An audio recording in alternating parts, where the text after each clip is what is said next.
Let's start first off with the decision to fire Mark Fields. Why now? And for how long had you and the other board members been discussing the need to replace him and bring in a new CEO? Well, first of all, I didn't fire Mark. He chose to resign after a discussion he and I had on Friday. So I think that's very important. But you know, we only decided on Friday that I would go and talk to Mark, and so I did, and we reached this conclusion, and then we moved forward with Jim Hackett.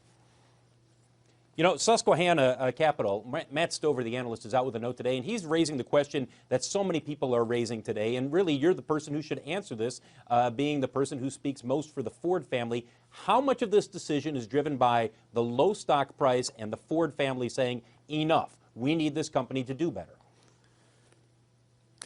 Well, you know, you don't make a decision like this based on those kinds of things. And frankly, this was a board of directors decision, not a Ford family decision. But, you know, there's no question that all of us were acutely aware that the stock has been languishing. But also that this is a time of great opportunity and great change for us. And we need to be quicker in our decision making. We need to have clarity in our messaging and in our communication. And that's something, and we also need a leader who's transformed a company before. You know, just as when I brought in Alan Mulally, you know, he was the right man for that time. I believe that if you look at Jim Hackett's track record, you'll see that the transformational leadership that he you know, when he ran Steelcase, they weren't the #1 manufacturer, and they defined themselves as a furniture manufacturer. He said, no, let's reimagine how the workspace of the future is going to be. He did that, grew the revenues, and took them to the #1 spot in the industry. And so we really need that kind of leadership in this time of great change. You talk about moving faster. Two-part question here. First of all, did you convey your frustration, or the board convey its frustration to Mark and the other executives at the company that you weren't moving fast enough? And second of all, when you talk about moving faster, does that mean, hey, we need to be quicker about deciding certain parts of the business are just not worth being in anymore, and we either sell them or shut them down? Well, to the first part of the question, I'm not going to. I will never comment on any board discussions. It's just not something I will do. But I will tell you that yes, we are taking a very hard look at all the parts of our business that create value and those that don't create value. And those that don't create value, we can't continue to invest in them.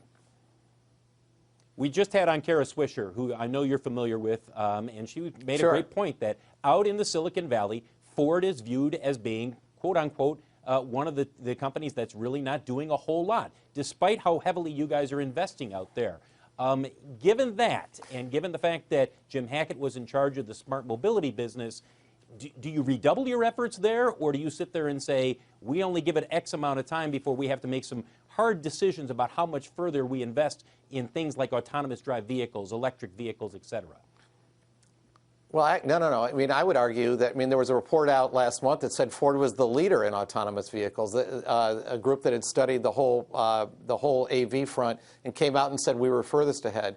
Look, we've been working on AVs for 10 years. We formed Argo AI, which, you know, with a key player from Google and a key player from Uber, and they've now ramped up but we're just not talking publicly as much as some companies. Partly we don't want to tip our hand, and partly because we want to make sure when we do, our messaging is very crisp. I feel actually very good about what we're doing, and if you look at Ford Smart Mobility didn't exist just over a year ago. Jim Hackett came in, started it. You know, we bought Chariot. There were 6 people. Now we're rolling it out around the world. It's growing tremendously. We're building other services that we haven't gone public with, which we will at some point in the near future. So I'm actually very pleased with the progress we're making. But you know, there's always more to do, and speed is important. Hey there, thanks for checking out CNBC on YouTube. Be sure to subscribe to stay up to date on all of the day's biggest stories. You can also click on any of the videos around me to watch the latest from CNBC. Thanks for watching.